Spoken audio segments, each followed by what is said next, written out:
In today's tutorial, I'm going to show you guys how to stop media from playing in the background when you minimize your web browser.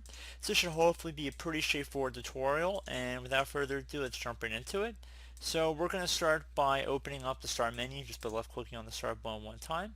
So just left click on that, and now you want to go and you want to type in background apps.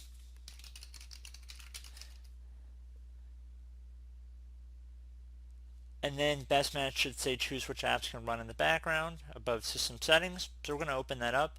Keep in mind the settings window changes very frequently on Windows 10, so that's why I just would rather type it in. There's a way you can go through the settings menu and then go underneath system and then privacy, and it'll be app permissions.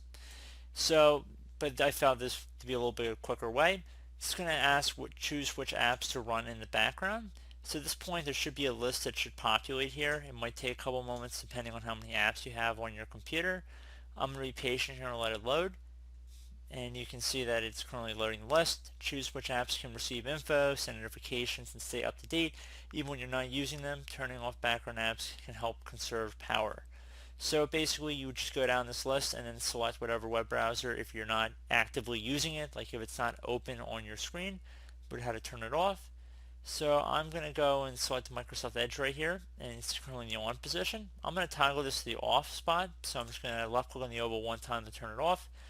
And there's really no save button or anything. Once you've turned it off, it's off. And that's pretty much it. If you ever want to go back in, you're more than welcome to turn it back on. So I do hope this brief tutorial was able to help you guys out. And as always, thank you for watching, and I do look forward to catching you all in the next tutorial. Goodbye.